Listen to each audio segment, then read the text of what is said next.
Welcome back and thanks for staying with us. Now we're into week 4 of our wedding series and we're turning our attention to styles for the bridal party. Yes, Laura Cunningham, the editor of Confetti Magazine, has stayed with us. Now, good morning. This is actually a great segment because, well, I suppose when it comes to bridesmaids, they're kind of the ones that are further down the pecking order, but we need to remember them for colours, for textures, and also there's loads of different protocols that are going on now. There's bridesmaids, there's bridesmen. There's a lot to be There's a lot to think about. Bridesmen. You did show some lovely looks earlier on, quite versatile for all shapes, figures and ages as well. And you've another 3 dresses for us now, so let's get cracking and have a look at our first one. So this next one is from Maynooth Dresses, and this is the kind of illusion sheer neckline trend. So this was in bridal wear, as you know, for a couple of years, and it's kind of seeping into bridesmaids now. Oh, so pretty. Do that again, Sarah. It is gorgeous, just one more. isn't it? Oh, it's so pretty, isn't Do it? you know what? It is so ultra feminine. It's like you've stepped out of a fairy tale, like a princess. And the sheer, it's very on trend at the moment with the sheer neckline, isn't it? Yeah, and if you have that in your own wedding dress, then you might want to echo it across your maids, but it's beautiful on its own as well. This is really gorgeous.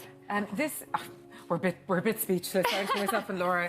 Do you know what it is? I think it's the simplicity of it, but it's also, as you mentioned, the beautiful sheer neckline. I think it's just a little tiny bow on the back. It's cute. Almost could be bridal. It almost could be bridal. This in white, absolutely, yeah. If you wanted to go down For the side. sure. But I think it's for the classic traditional bride or black tie wedding.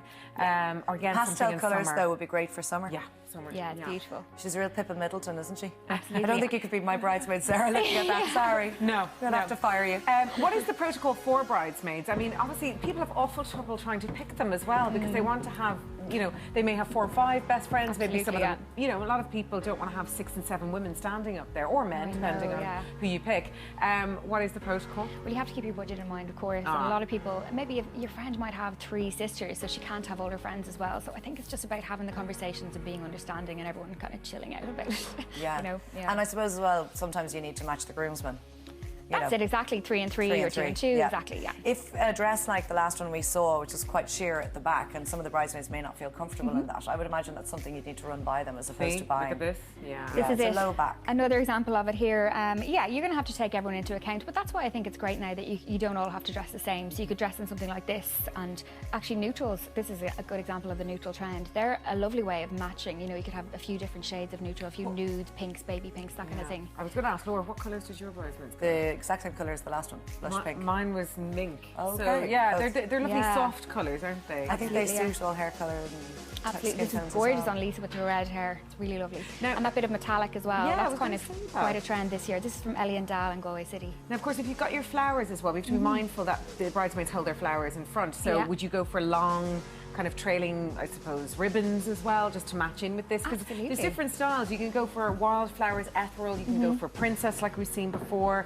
There's really You can do whatever you want with that dress because it's so simple, and all the details in the back in the last 2 dresses. So when they're walking up the aisle, all of the details are going to be there. Bit like this one as well, actually. You've focused a lot on the back today, haven't you, Well, Laura? that's kind of the thing for weddings, with wedding dresses as well. It's important that people are going to be looking at your back for a long time, so it's got to be gorgeous. So this is an example of the embellishment trend that we're seeing in bridesmaids' dresses a lot. It's from a Ballet Bridal and Trim, and this gorgeous bright pinky coral colour is just that's going to look gorgeous on everyone. It's lovely, isn't it? I did find with my own bridesmaids that some of the girls, you know, liked certain styles and certain girls didn't. So can you mix up the styles with certain off-the-peg dresses, or do you have to kind of keep it standard? I mean, it depends what you're going for. If you're going for the really traditional look where everyone is kind of slightly uniform, then you have to find the one dress that they all love, you know, that holy grail dress.